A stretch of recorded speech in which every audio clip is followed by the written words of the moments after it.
Check 1, 2.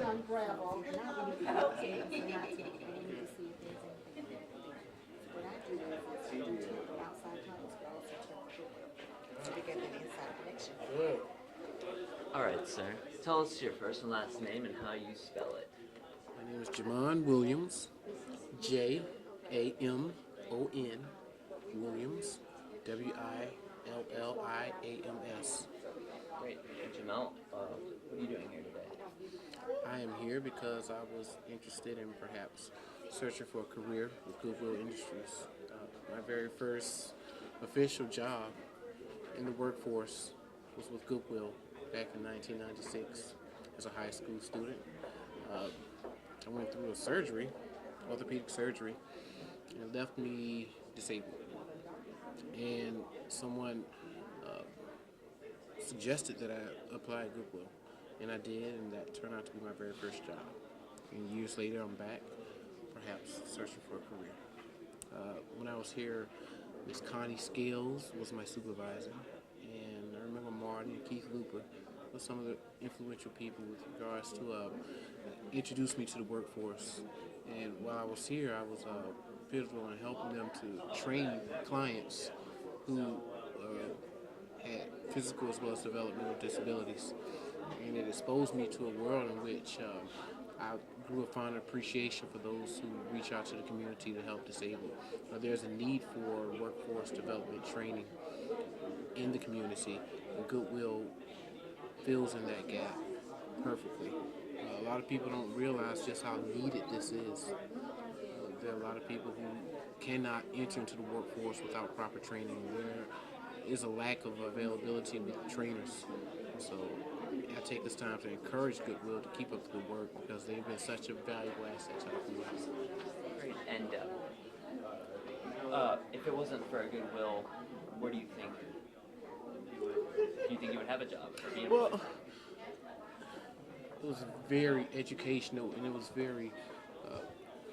good for me to experience working at Goodwill.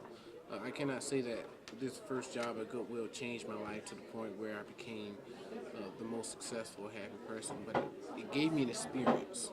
It exposed me to a world in which I was unaware of.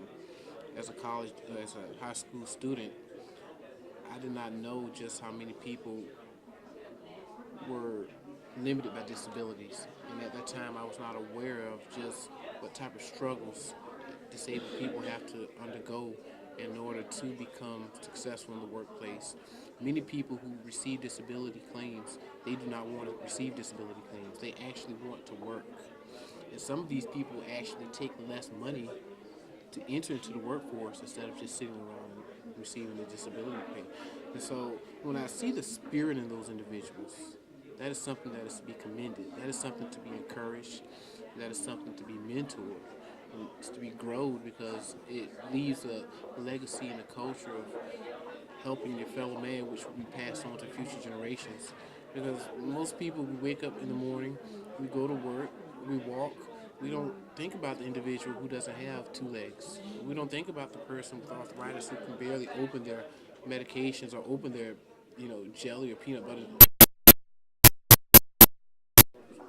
They have hurdles and setbacks that they have to undergo and endure and overcome.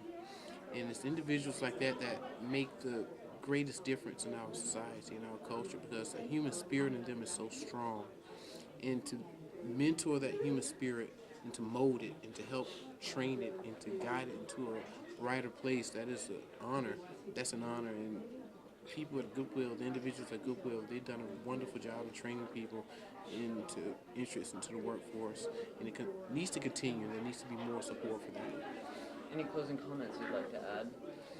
This whole journey maybe you've been on? Yeah. Thank you.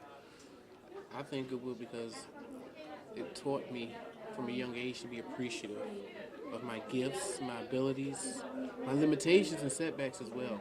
Because a lot of people who suffer from developmental and physical disabilities, an equalizing effect takes place, where what they lose is transfer to another part of the spirit of the brain that actually empowers us, such as a person who loses their sight. The ears become more sensitive. They have stronger hearing. So that spirit in the human to overcome obstacles and barriers, regardless of spiritual or physical barriers, that is something that is to be studied. That's something that needs to be analyzed. And we need to, as a culture and society, learn from that, because some of the strongest spirits in humans exist with people with developmental and physical disabilities. And learning from those individuals, it helps to develop in us a strong appreciation for the gifts and talents that we've been bestowed with. We have to wake up every day and be thankful for the ability to be able to walk, to be able to have a sound mind, to be able to think clearly, to be able to perform proficiently at the workforce.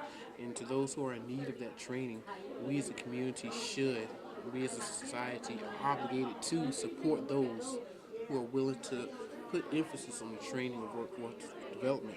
Because workforce development actually determines the strength of a society, of a community.